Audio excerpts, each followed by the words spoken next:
முதல் கேள்வி கேட்டோம், யாருக்கு வாக்களிச்சீங்கன்னு. தாவேக்கான்னு சொன்னாங்க. ரொம்ப சரி, சூப்பர். போன முறை யாருக்கு வாக்களிச்சீங்க? நான் கேட்டதுல 90% பேர் திமுக வாக்களிச்சேன். ரங்கராஜ் பாண்டே அவர்கள் சொல்றதை நம்ம கொஞ்சம் உன்னிப்பா கவனிக்கணும். ஏன்னா நானுமே வந்து ஓட்டு போட்டதுக்கு அப்புறம் என் ஃப்ரெண்ட்ஸ் யார் என் சரௌண்டிங் எல்லாத்தையுமே கேட்டேன். அதுல ஒரு பாதி பேர் வந்து டிவிகேக்கு தான் நான் ஓட்டு போட்டேன். சரி, டிவிகேக்கு முன்னாடி யாருக்கு ஓட்டு போட்டேன்னு கேட்கும்போது பாதி பேர் டிஎம்கேன்னு தான் சொன்னாங்க. சோ அவரு சொல்ற இந்த கோணத்துல பார்க்கும்போது டிஎம்கேவோட ப்ரீவியஸ் ஓட்ஸை தான் விஜய் வந்து பிரிக்க போறாரு. சோ அப்படி பண்ணாருன்னா ஏடிஎம்கே ஆட்சிக்கு வரக்கு ஒரு வாய்ப்பு இருக்கு அப்படின்னு அவர் சொல்ல வராரு. 2021 எலெக்ஷன்ல ஏடிஎம்கேக்கு ரொம்ப கெட்ட பேர், அநியாயத்துக்கு கெட்ட பேர். இந்த ஸ்டெர்லைட் இஷ்யூல வந்து 11 பேர் மேல போலீஸ் கொன்னாங்க. அதுக்கப்புறம் அந்த பொள்ளாச்சி இஷ்யூ, அது வந்து தமிழ்நாட்டே ஒரு குலுக்கிருச்சு. இவ்வளவு ஹேட்ட வர வச்சது ஏடிஎம்கே மேல, என்னடா ஆட்சி நடத்துறாங்க அப்படின்னு சொல்லி. அதுக்கப்புறம் பிஜேபி வேற கூட்டணி. பிஜேபி வந்து தமிழ்நாடு மக்கள் வந்து அதிகமா விரும்பக்கூடிய ஒரு கட்சி கிடையாது.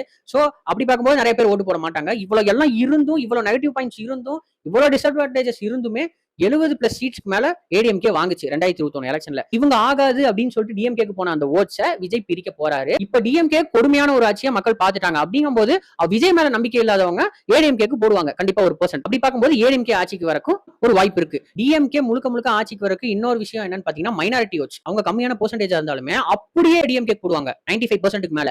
ஏன்னா பிஜேபி வந்துடக்கூடாது அவங்களுக்கு, அதுதான் மெயின் மோட்டிவா இருக்கும். சோ கண்ண மூடிட்டு போடுவாங்க. இப்ப விஜய் வந்த கேட்டி முழுசா அங்க போகாது, இவரும் கொஞ்சம் ஓட்ட உடைச்சிருவாரு. அது டிஎம்கேக்கு தான் இன்னுமே மைனஸா போகும். ஏடிஎம்கேவை எல்லாருமே அண்டர் எஸ்டிமேட் பண்ணிட்டு இருக்காங்க. டிவிகே டிஎம்கே தான் போயிட்டு இருக்குது. எல்லாத்துக்கும் ட்விஸ்ட் கொடுத்து ஏடிஎம்கே கூட ஆட்சிக்கு வரலாம். எப்படி பார்த்தாலும் டிஎம்கே ஆட்சிக்கு வருதுங்கிறது கொஞ்சம் சிரமம் தான், வாய்ப்பு இல்லை அப்படின்னு தான் நினைக்கிறேன். நீங்க என்ன நினைக்கிறீங்க அப்படிங்கறத மறக்காம கமெண்ட் சொல்லுங்க.